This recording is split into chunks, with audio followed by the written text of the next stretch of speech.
And it's interesting that for most people, dairy is actually the worst. And this is a tragedy because this is a staple of people on ketogenic diets for a long time. And I also think it's the singular most common reason why there's some people who do badly on ketogenic diets. And we can't deny that within it. While on average, we can say that people on a low carb ketogenic diet are healthier, yet that is true on average, but there is absolutely individuals who don't do so well.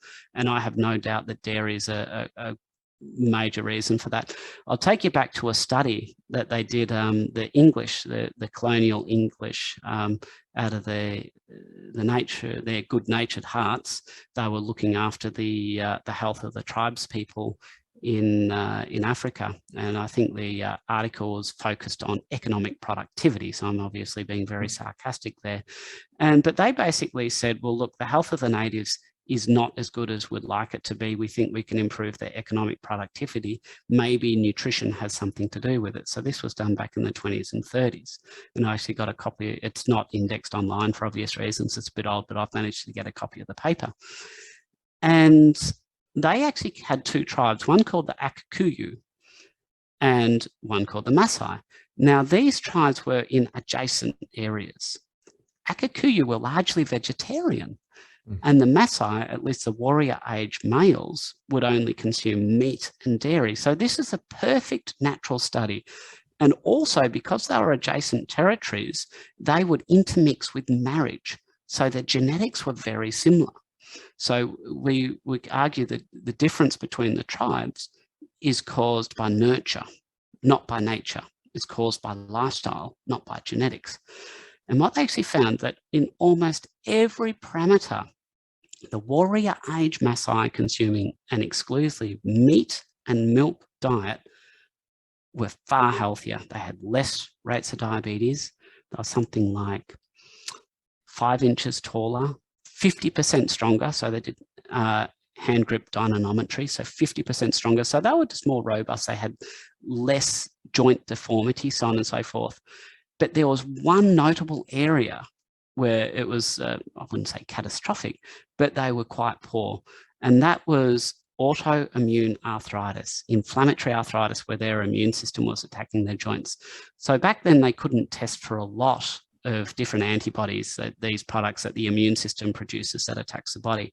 But there's one called a pentameric antibody called a rheumatoid factor, pentameric meaning it's made of 5 different components. That makes it quite large, and that made it one of the very first ones to be able to be tested in the blood using technology even back in the 1930s. And they found that 30% of the Maasai warrior age males, these weren't old, had detectable levels of rheumatoid factor in their blood. Basically, their immune systems were attacking their joints. So, and that I think that reveals a lot. That really tells us a lot that, you know, I don't believe it was the meat that they were consuming that was causing that. I do believe it was the dairy.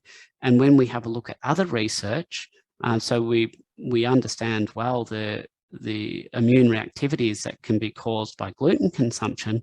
Well, we know that there's cross-reactivity between casein, significant cross-reactivity between casein, which forms 80% of the protein fraction of dairy, and gliadin, which is the protein fragment of gluten that causes all the problems. So unfortunately, I think, you know, for a lot of people, if they have autoimmune disease, inflammatory disease, if they're having problems, dairy is absolutely, can be the culprit. And it gets worse. It gets worse because we talked about food cravings before. And a lot of people, when I say, well, maybe you should try giving up dairy, it's like I've just asked them to hand over their firstborn child. And you just get this sense of addiction. And the thing is, dairy contains morphine, an opiate, like heroin. Most doctors have no idea. It's called casomorphine. It's literally, dairy literally contains morphine. Dairy is literally addictive. And this should be no surprise if we think about what the function of milk is. The function of milk is to take a little creature that's feeble and vulnerable, a little baby, and grow it up as quick and as robust as you can. to get as much good nutrition, as much fat and as much protein as possible as you can into it.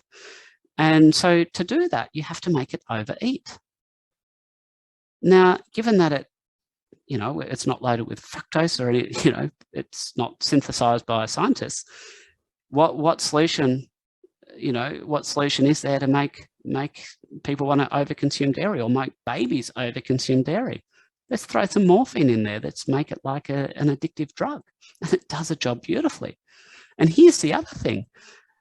When we're in medical school, and I'm sure you had the same training I did, the saying was the hand that writes the script for the opiate writes the script for the laxative, because we know that morphine causes constipation.